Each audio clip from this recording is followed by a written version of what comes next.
Hey friends, welcome. Good morning.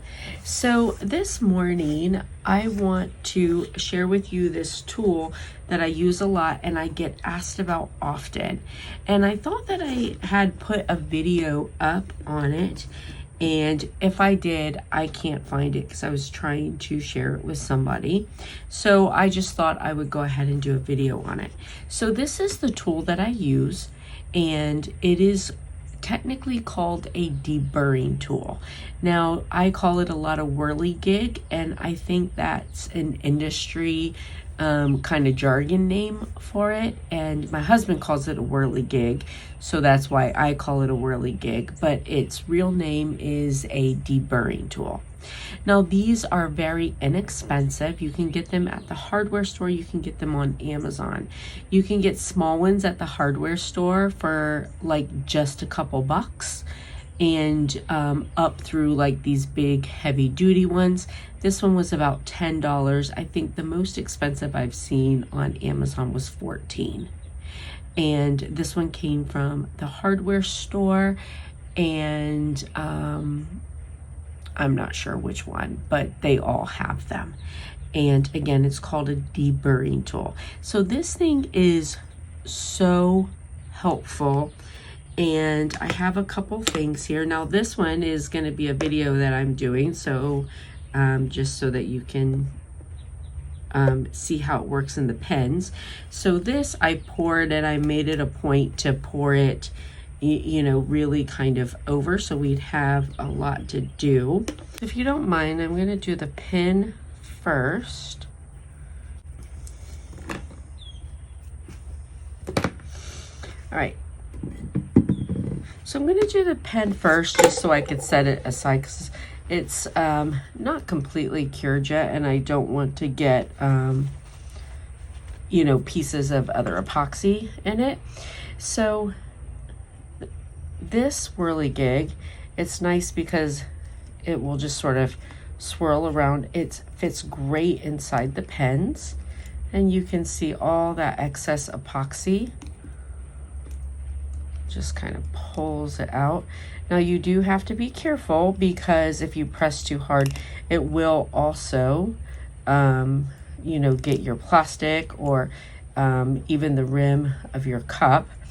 Now, if your epoxy is on, you know, thick, and, you know, maybe there's a lot of goop and you do have to press hard, the nice thing is you can just take some light sandpaper and, you know, kind of do like a circle over your sandpaper, and it'll, whether it's your cup or your pen or whatever, it'll clean it back up. So, see all that goop? It just kind of took out, and then I could do this side too.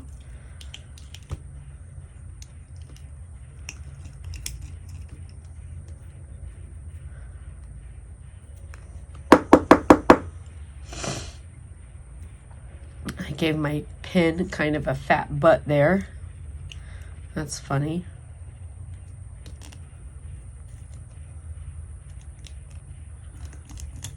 But yeah, see, so I mean, it's great for these pens, cleans them out really, really well. So yeah, that's good. Now, here's the key ring. So this is super hard. So this I poured about 3 weeks ago. All right, that's how long I've been intending on doing this video. And I want you to see how easily this cleans it up.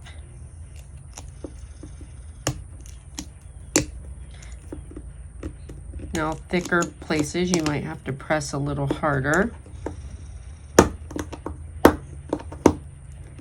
But this is, you can see that's definitely super thick in there.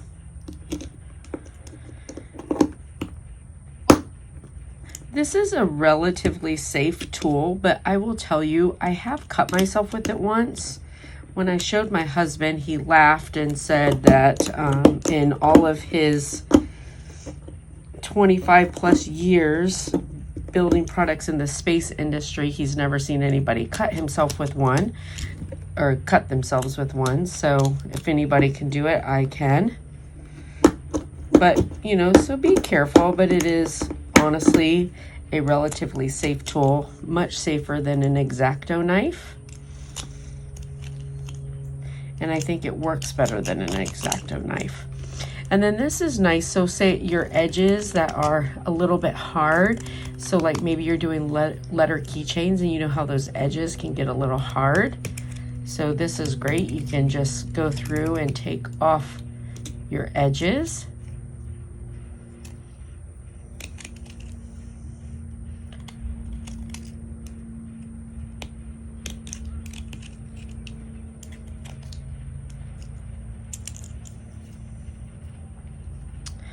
And, you know, for circle, it just circles right around. Because the head on it, you know, pivots.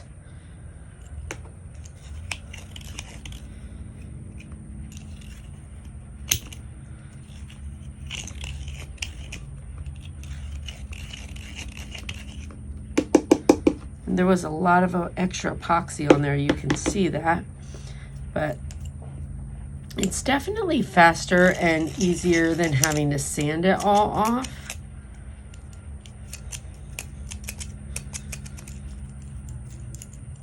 Now some edges, some places it's going to be too small to get into.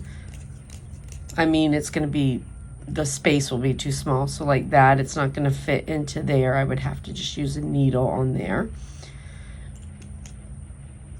And sometimes like in corners, I'll take it and sort of like saw and then pull it up. But do you see, like that corner was completely full, and there you go. So it did a really good job cleaning that mess up. So, and that was a mess. All right, so on my cups, I saved this one and hadn't cleaned it up yet. So sometimes, you know, when the epoxy's down in there, you know, sometimes I do still have to use an X-Acto to get underneath it. But for the most part, I can use this.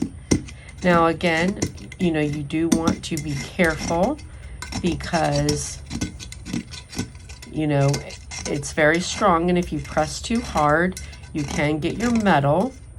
However, what I'll tell you is that if your epoxy is really bad and you do end up having to get your metal, you can just use some light sandpaper and go in a circle like this, put some alcohol on it, go in a circle like this on your sandpaper, and your top will be nice and smooth again.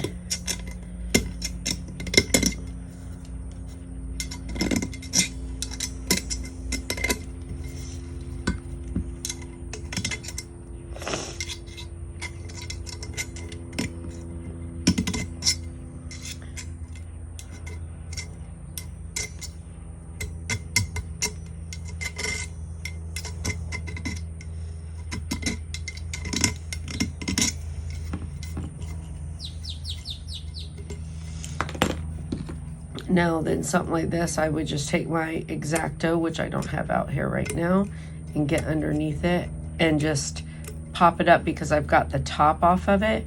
So then it makes it easy to just get underneath it and pop it off.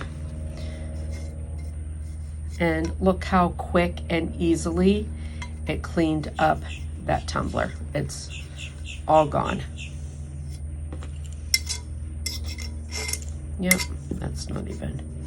So there you go. Anyways, so I hope that this was helpful for you. And again, this is the tool. It's called a deburring tool. Very inexpensive, but super handy if you do epoxy crafts. All right. So listen, I hope that you guys have a blessed and beautiful day. If you haven't already done so, hit the subscribe button. I'd love to have you as a subby friend. And I hope this was helpful. I'll see you later, friends. Bye.